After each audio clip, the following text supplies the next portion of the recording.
오늘은 76년 광복절입니다.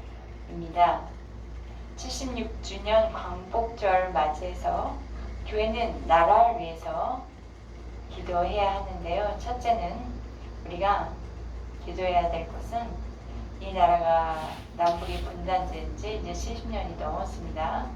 그래서 복음 통일이 이루어져서 한반도에 하나가 되어 하나님을 찬양하는 날이 이루어지기를 기도하고요. 두 번째는 세계를 품고 기도하는 한국이 되어서 선교의 한국이 되기를 기도하는 것입니다. 우리가 세월의 속도는 나이의 속도와 같다고 하죠. 나이를 먹을수록 시간이 점점 빠르게 흘러가는 것처럼 그렇게 느꼈는 거예요. 2021년 새해를 맞이하였는데 벌써 8월이 되고 이제 가을은 막바지에 다다르고 있는 때입니다. 이렇게 세월이 빠르게 흐르고 있다는 것을 느끼는 것은 우리에게 주어진 시간을 아낄 수 있을 만큼 아껴서 의미 있는 삶을 살아가면 좋겠다는 이야기예요. 지금 우리 시간을 한번 돌아보세요. 아마 아깝게 느껴지는 시간들이 있을 것입니다. 동시에 지금 주어진 이 시간을 또 귀하게 사용해야겠다라는 마음을 한번 가져보는데요. 오늘 말씀 가운데 에베소서 5장 16절에 이런 말씀이 있죠. 세월을 아끼라. 세월, 이 세월이라는 것은 중요한 시기 또는 금방 지나가 버리는 어떤 특별한 기회를 말합니다. 뭐라고요? 세월은 중요한 시간이고 원어적인 의미로요. 세월은 중요한 시기이고요. 금방 지나가 버리는 어떤 특별한 기회를 이야기하는데요. 세월을 아끼라는 것은 그런 모든 기회를 잡으라 라는 말씀으로 해석할 수 있습니다. 우리에게 주어진 환경 속에서 이렇게 잡을 수 있는 기회를 찾아야 하는데 어떤 희생과 대가를 치르더라도 기회 찾는 것을 놓치지 말라는 번면입니다. 우리에게 주어진 시간들, 낭비하는 것들 참 돌아보면 많이 있죠. 그것을 의미 있는 시간으로 만들어 가는 것이 세월을 아끼는 것이에요. 아끼다라는 것은 원어적 의미로는 도로 사다 또는 속량하다라는 의미입니다. 신약 성경에서 율법으로부터의 구속과 관련된 용어이기도 해요. 그러니까 세월을 아끼라라는 말 종합적으로 해석해 보면 우리에게 주어진 그런 구원의 기회를 놓치지 말라. 또 우리가 받을 하나님의 은혜와 축복을 놓치지 말고 잡으라 라는 말씀입니다. 구원의 기회를 놓치지 않고 하나님의 은혜를 잡는다? 그렇게 하려면 우리가 어떤 삶을 살아야 할까요? 첫 번째입니다. 하나님을 본받는 자가 되자. 한번 따라 같이 해볼까요? 시작! 하나님을 본받는 자가 되자. 하나님을 본받는다는 것, 그건 하나님을 닮아간다는 것이죠. 우리 인간은 창조 때에 하나님의 형상과 모양대로 창조되었습니다. 그래서 하나님의 형상을 반사해내는 존재가 바로 사람이에요. 그러나 아담과 하와가 범죄함으로 하나님을 반사할 수 있는 그 반사체가 깨어지면서 하나님의 형상을 상실했습니다. 그러나 그렇기 때문에 아담과 하와는 다시 이제 하나님의 형상을 회복해야겠죠. 하나님의 형상을 회복하는 것이 바로 하나님을 본받는 것입니다. 하나님을 본받는 것, 하나님을 닮아가기 위해서 첫째, 사랑해야겠어요. 1절과 2절을 읽어주십시오. 시작! 그러므로 사랑을 받는 자녀같이 너희는 하나님을 본받는 자가 되고 그리스도께서 너희를 사랑하신 것 같이 너희도 사랑 가운데서 행하라. 그는 우리를 위하여 위하여 자신을 버리사 향기로운 제물과 희생제물로 하나님께 드리셨느니라. 네, 사랑이란 단어가 3번 반복해서 나오죠. 우리 모두는 하나님의 사랑을 받는 자녀입니다. 우리가 사랑을 받고 있다라는 것이 느껴질 때가 있고 느껴지지가 않을 때가 있는데, 사랑을 내가 지금 받는 자녀이다 라고 느껴질 때는 그 사람, 지금 그 사랑을 느끼고 있는 사람의 나타나지는 그 태도가 달라요. 확실히 달라요. 나는 버려진 존재야 라고 생각하며 사는 사람은 그 생활의 태도가 다르고, 나는 지금 사랑받고 있는 존재야, 그 자녀야 라고 하면서 살아가는 삶의 태도는 완전히 다르죠. 하나님은 우리를 얼마나 사랑하시냐면 하나밖에 없는 독생자를 이 땅에 보내셨고, 또 십자가에 죽게 하시기까지 사랑하는 우리의 생명을 살리기 위한 그 희생이 너무나 커서 우리는 그 사랑을 알면 알아갈수록 특별한 자녀, 특별하게 사랑받는 자녀라는 걸 알게 되죠. 우리 부모가 자녀를 위한 희생을 자녀가 경험하면서 알게 되면서부터 나는 정말 사랑받는 자녀구나 라는 것을 알게 돼요. 그러면서 그것에 대한 성경 말씀이 요한 1서 3장 1절에 있는데요. 제가 읽어볼까요? 보라, 아버지께서 어떠한 사랑을 우리에게 베푸사 하나님의 자녀라 일컬음을 받게 하셨는가? 우리가 그러하도다. 그러므로 세상이 우리를 알지 못함은 그를 알지 못함이라. 하나님은 우리를 위해 특별한 사랑을 베풀어 주셨는데, 얼마나 그 하나님의 특별한 자녀인지를 우리가 알려면 누구를 더 주목해서 바라봐야 할까요? 하나님과 그 독생자이신 예수님입니다. 그분을 주목해서 바라보지 않는다면 그 사랑과 희생이 어떤 건지 막연해요. 마치 그건 아까 이야기한 것처럼 부모와 자녀의 관계와 같죠. 자녀에게 아무리 많은 희생과 대가를 지불한 부모라 할지라도 자녀가 그런 것을 주목하여 바라보지 않으면 깊이 알 수 없는 거예요. 그래서 자녀들이 어릴 땐 잘 모르다가 점점 성숙해 가면서 부모의 그 사랑과 희생의 대가가 얼마나 큰지 알면서 부모님이 나를 정말 사랑하신 분들이었구나 라는 것을 이제 더 깊이 알게 됩니다. 그러면서 생각하죠. 나도 그런 사랑을 주는 부모가 되고 싶다. 그런데 세상은 그 하나님과 사랑에 대한 관심이 없기 때문에 알지 못해요. 이 그리스도의 사랑은 또 우리를 위한 향기로운 희생 제물이 되어 주신 것입니다. 하나님께서 받기에 향기롭게 흠양하여 주신다는 거예요.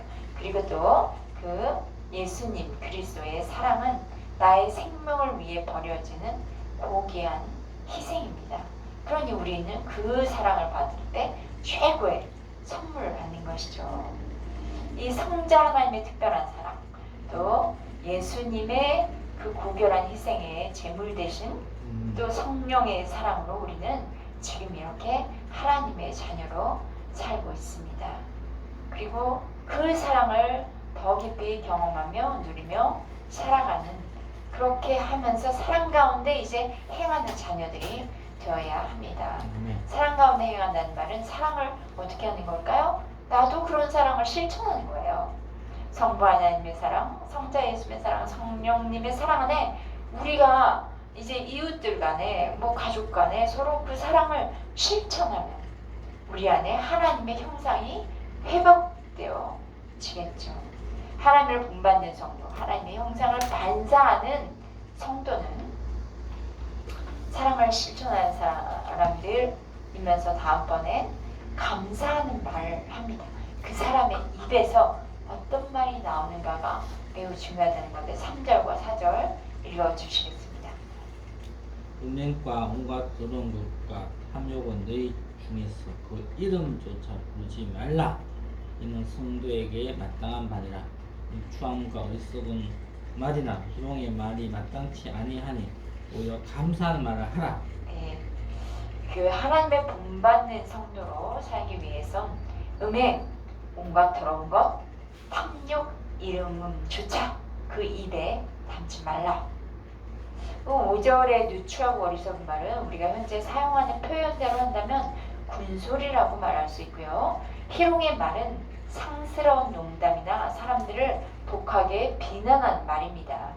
하나님의 사랑 가운데 행하는 성도의 입에서는 이런 말들이 나와서 안 되고 어떤 어려운 상황 가운데서라도 감사하는 말을 하는 것입니다. 항상 기뻐하라, 쉬지 말고 기도하라, 범사에 감사하라. 범사의 모든 일에 있어서 내가 좋을 때도 감사하지만 어려운 일을 당할 때 또는 해함을 당할 때조차 모든 상황, 범사의 모든 상황 가운데서 감사하라 라고 말씀합니다.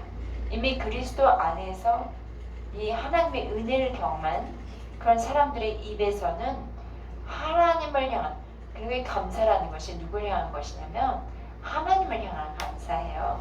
그래서 하나님 감사합니다.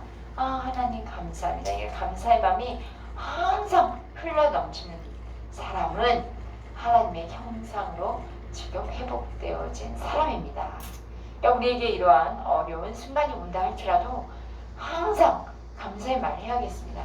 하나님의 형상 회복된 사람이기 때문에 감사의 말을 해야겠네요 라는 의무감보다는 감사의 말을 하게 되면 감사할 일이 또 찾아와요, 나에게. 그래서 우리에게는 감사가 매우 중요합니다.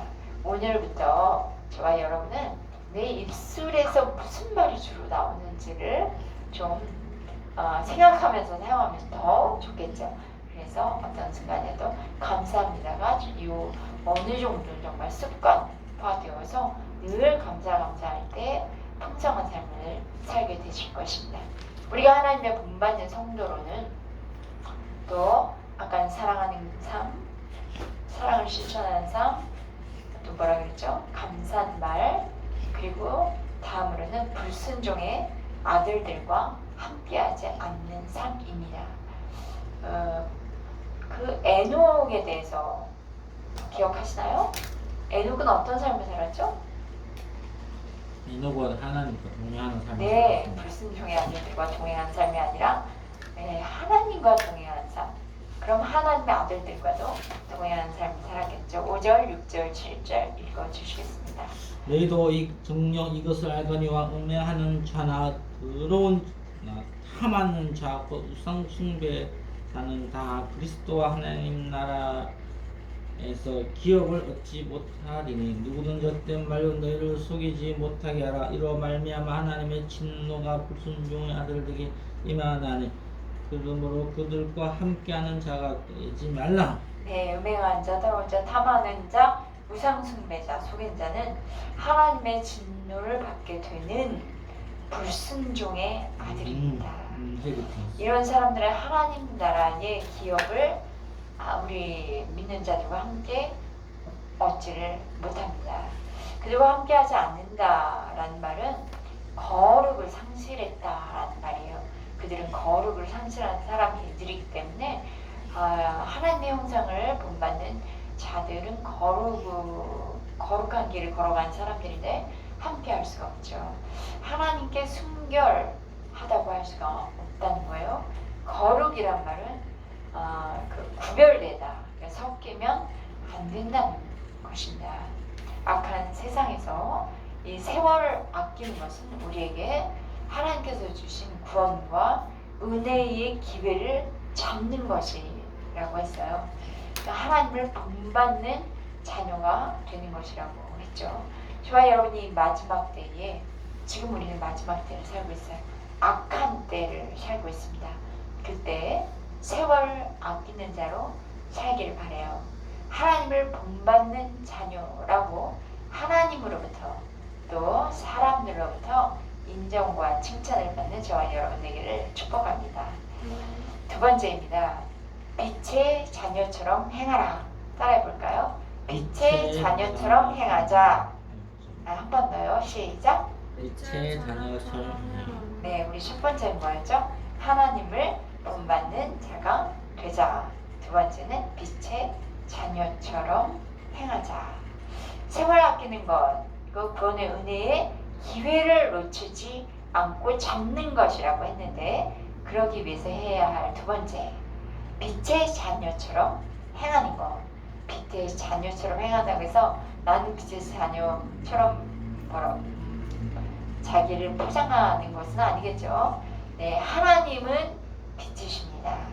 또 우리는 이 하나님의 자녀, 빛의 자녀입니다. 빛의 자녀이다. 빛 그러면 먼저 빛이라는 건 나타내어지죠. 네, 그런 것처럼 빛의 자녀로서의 그 행함이 있는 삶을 살게 된다는 거예요. 마른 빛의 자녀로 하는데 나타나 보여주는 것은 어둠이에요. 이건 어불성설이죠. 8절과 9절 읽어주시겠습니다. 시작. 너희가 전에는 어둠이더니 이제는 주 안에서 빛이라. 빛의 자녀들처럼 행하라. 빛을 내면 모든 착함과 의로움과 진실함이 있는 네, 예수님은 우리 가운데 빛으로 오셨습니다. 빛, 참 빛으로 오셨습니다. 여러 가지 빛이 있죠. 반짝거리는 것, 뭔가 소망이 된 것 같고 희망이 되어지는 것 같은 것들이 있는데, 그것들은 그냥 뭐 여러 가지 빛 중에 참빛과 조금 거리가 있는 영원한 빛은 아니라는 거예요. 참 빛은 바로 예수 그리스도가 이 땅에 오셔서 우리 가운데 임재하신 건데요. 요한복음 1장 9절 말씀을 누가 찾아서 읽어봐 주시겠어요? 요한복음 1장 9절 1장 말씀. 9절 외우십니까? 아니면 참빛. 네, 참빛. 요한복음 1장 9절 참빛으로 시작합니다. 제가 읽겠습니다. 참빛, 세상에 와서 각 사람에게 비추는 빛이 있었나니. 또 예수님은 제 아들에게 하신 말씀 있어요. 마태복음 5장 14절인데요. 혹시 아시는 분 아니면 읽어주시겠어요? 너희는 세상의 빛이니. 네, 정확하게 너희는 세상의 빛이라. 정확합니다. 그래서 산 위에 있는 동네가 숨겨지지 못할 것이다. 그만큼 빛은 산 꼭대기에서 아래로 다 비친다는 거예요. 우리는 빛이신 하나님의 자녀입니다. 그래서 빛의 열매가 맺혀져야 되는 거예요. 빛의 열매는 오늘 말씀 보니까 모든 착함, 의로움, 그리고 진실함에 있습니다. 이 구절을 현대어 성경으로 찾아보니까 이러네요. 이 빛을 간직한 여러분은 선한 일과 옳은 일과 진실한 일만을 하십시오. 라고 번역되어 있습니다. 빛의 자녀로 빛의 열매를 맺는다는 것은 선한 일, 옳은 일, 진실한 일을 해서 세상 속에서 내가 바로 빛의 자녀다라는 것을 나타내고 드러내라. 그럼 옳은 일, 선한 일, 진실한 일은 무엇일까? 우리가 좀 생각하면서 각자에게 적용해 보시기 바랍니다. 9절 현대어 성경으로 또 찾아봤습니다. 이 빛을 간직한 여러분은 선한 일, 옳은 일, 진실한 일만을 하십시오. 라고 했습니다. 예수님은 마태복음 5장 16절에 이런 말씀했어요. 이같이 너희 빛이 사람 앞에 비치게 하여 그대로 너희 착한 행실을 보고 하늘에 계신 너희 아버지께 영광 돌리게 하라. 교회는 세상에 빛을 비추는 교회가 되어야 하고, 성도는 세상에 빛을 비추어주는 성도가 되어야겠죠. 그러려면 교회와 교인들은 착한 행실을 보여줌으로써 하늘에 계신 아버지께 영광을 사람들이 돌리게 할 때에 성도가 성도답고 교회가 교회답고 그리스도인이 그리스도인다운 거예요. 우리 요즘 많은 비판을 하지 않습니까? 교회를 향해 기독교라고까지 표현을 하는데 성도가 성도답지 못하기 때문에, 교회가 교회답지 않기 때문에, 그리스도인이 말로는 그리스도인이라고 얘기하는데, 아니 뭐 그렇게 말로조차 그리스도인이라고 이제 표현하는 것도 부끄럽다고 하죠. 그런 만큼 우리는 더욱더 빛을 나타내는 그런 그리스도인이 되어야겠습니다. 10절 말씀 어떻게까지 해야 하나? 10절 말씀 읽어주시겠습니다. 시작. 주를 기쁘시게 할 것이 무엇인가 시험하여 보라. 네, 그리스도인들이 하나님을 기쁘게 하기 위해 구체적으로 어떻게 살아야 하는지 좀 구체적으로 짚어보라는 거예요. 적용해보라는 것이죠. 시험해보다는 이렇게 실험을 통한 그 금속을 한번 실험하면서 이 금속의 질이 어느 정도인지를 규명해 보는 것을 시험해 보다라는 원어적 의미가 있습니다. 그래서 빛의 자녀는 빛으로 참빛으로 오신 예수님을 어떻게 하면 기쁘게 할 수 있는지를 실제 자신의 삶에 적용해 보면서 시험해 보면서 나타내 보라는 말씀입니다. 성부 하나님, 성령님, 성자 예수님을 어떻게 하면 기쁘시게 할 수 있는지를 좀 삶으로 적용해서 묵상하시고 또 결단하시고 그대로 행함이 있으셨으면 좋겠습니다. 히브리서 그래서 11장 6절 말씀인데 우리 김태준 선생님 외울 것 같아요. 외워주세요. 시작.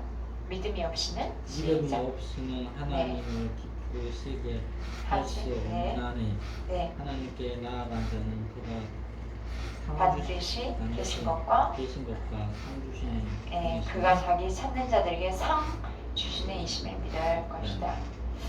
상 주시는 이심을 믿어야 한다.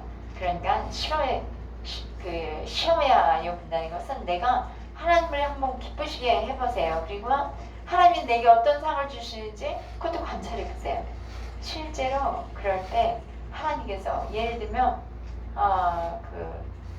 어려운 사람을 위해서 하나님이 이걸 어려운 사람을 위해서 주라고 하시는 것 같아 하는 감동이 오면 한번 줘보세요. 그러면 하나님께서 나에게 다시 갚으시는 것, 받는 뭐든지 간에 나에게 갚아주시는 것을 저는 여러 번 경험을 했습니다. 그런 것처럼 작은 거에서부터 한번 해보세요. 진실한 믿음으로 하나님을 믿고 섬기는 것, 바로 그것이 작은 것에서 충성하는 것이 하나님을 기쁘시게, 하나님은 큰 일, 대단한 일부터 하길 원하시지 않아요. 작은 거에서 하나님의 마음을 나타내 보여주시길 원하십니다. 그래서 어떤 상황에서도 흔들리지 않는 믿음으로 주님을 섬기는 저와 여러분 되기를 축복합니다. 11절부터 이제 15절까지 읽어주시겠습니까? 너희는 열매 없는 어둠의 일에 참여하지 말고 도리어 책망하라. 그들이 은밀히 행하는 것들은 말하기도 부끄러운 것이 그러나 책망을 받은 모든 것은 빛으로 말미암아 드러나니 드러나는 것마다 빛이니라. 그러므로 이러기를 잠자는 자여 깨어서 죽은 자들 가운데에서 일어나라. 그리스도께서 너에게 주이시리라 하셨느니라. 15절 시작. 그런즉 너희가 어떻게 행할지를 자세히 주의하여 지혜 없는 자같이 하지 말고 오직 지혜 있는 자같이 하여. 네, 빛은 빛의 열매가 있습니다. 그래서 어둠에서 행하던 일들은 은밀하게 행하는 것들이지만 또 말하기도 부끄러운 것들인데 그곳에 빛이 비추게 되면 모든 것들이 그냥 어둠으로 적나라하게 드러나게 되어 있습니다. 어둠은 죽음이고 빛은 생명입니다. 우리가 빛의 자녀들처럼 산다는 것은 어둠의 일에서 이제 벗어버리고 어둠의 일에 참여하지 말고 그럼 어떻게 해야 되나? 적극적으로 어둠의 일을 책망해야 된다는 거예요. 그게 적극적으로 어둠을 대적하는 것이죠. 빛의 자녀인 우리들은 어둠에 참여하지 말고 적극적으로 어둠을 향하여 책망하고 어둠에 빠져 들어가는 세상을 빛으로 인도해야 합니다. 우리가 빛의 자녀처럼 살아가는 것, 또 빛의 자녀로 살아가는 것은 바로 세월을 아끼는 것이고 구원의 은혜, 빛의 은혜를, 하나님의 은혜를 놓치지 않고 잡는 것입니다. 자, 그래서 세월을 아끼는 것은 첫 번째 하나님을 본받는 자가 되라. 두 번째 무엇이었죠? 빛의 자녀로 행하라. 세 번째는 이제 5장 16절 세월 아끼라 때가 악하니라. 세월 아끼라에 대해서 말씀드리려고 합니다. 16절 공동 번역으로 보니까 이 시대는 악하다. 그러니 여러분에게 주어진 기회를 살리십시오. 그렇게 번역되었어요. 우리에게 지금 주어진 시간 그냥 어떠세요? 이 시간에 대한 어떤 감각을 갖고 계십니까? 중요하다고 생각하시죠? 지금 우리가 살아가는 세상은 그런데 중요한데 선한 세상이 아니라 악한 세상이에요. 네, 그리스도 안에서 이 악한 때는 그리스도 안에서는 오히려 기회를 잡을 때예요. 세상 사람들은 이 악한 때 중요한데 악한 때면 그냥 손을 놔버리고 절망하죠. 그러나 그리스도인에게는 이 악한 때가 기회를 잡을 때입니다. 하나님의 축복의 기회를 잡을 때입니다. 세월을 아낄 때입니다.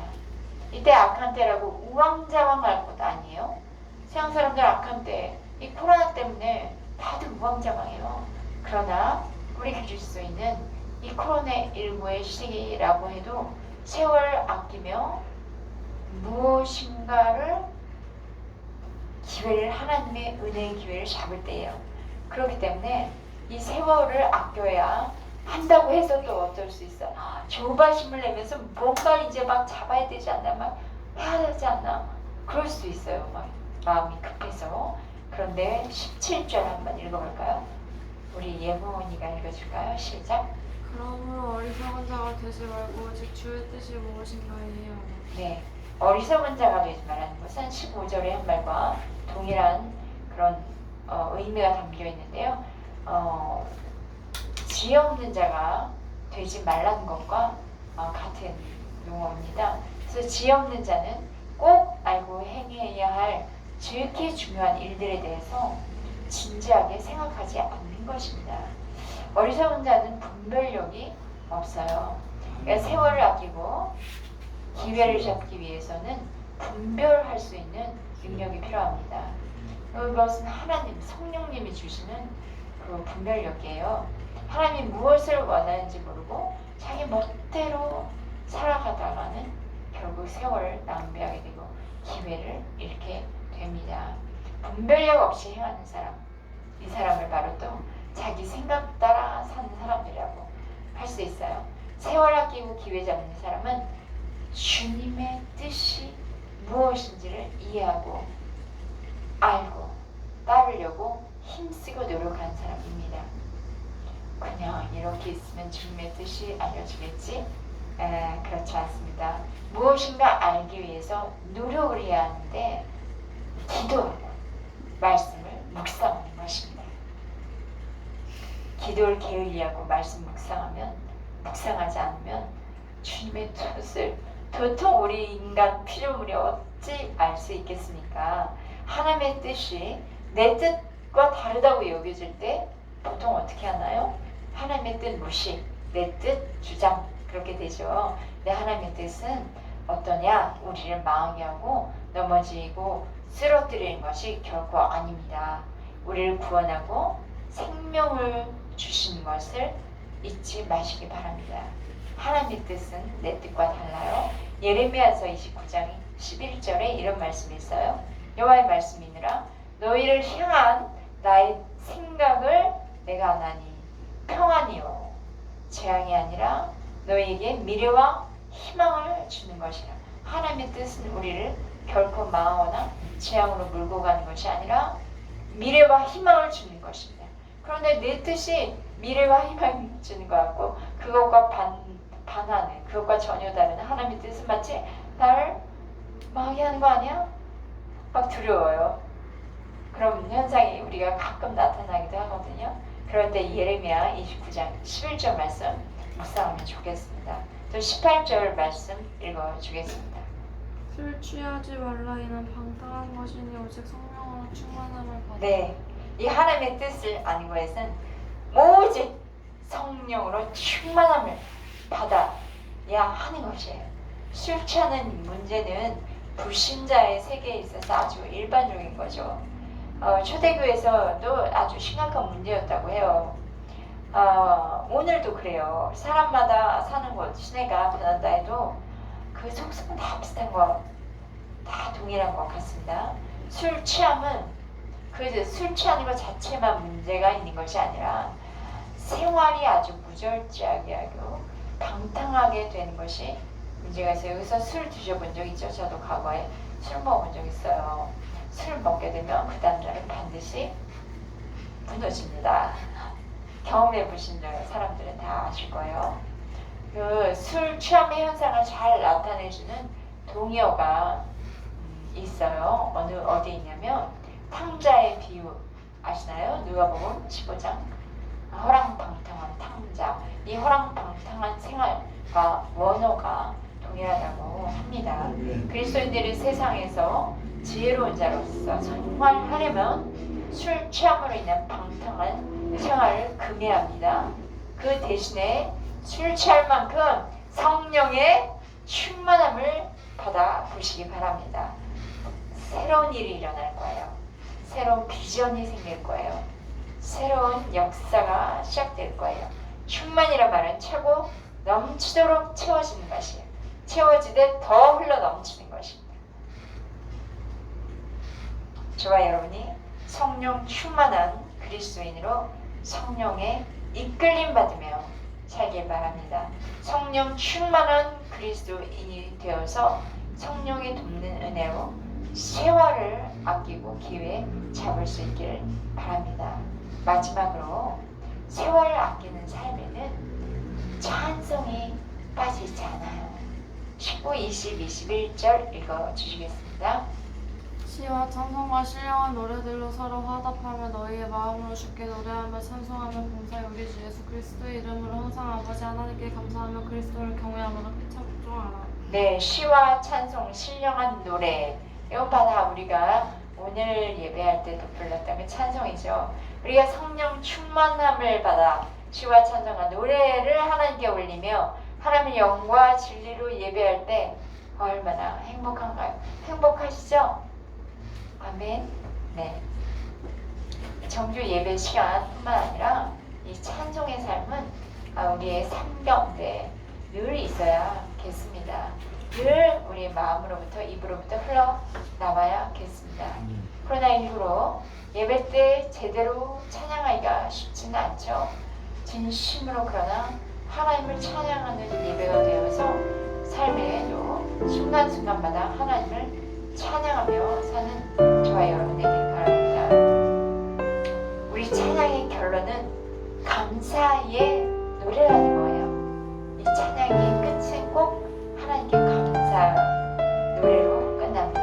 감사의 찬양, 감사의 기도가 어떤 상황 가운데 우리 코로나19 상황, 경제적으로 어려운 이 상황 가운데서도 하나님께 드려져서 저와 여러분이 하나님이 주신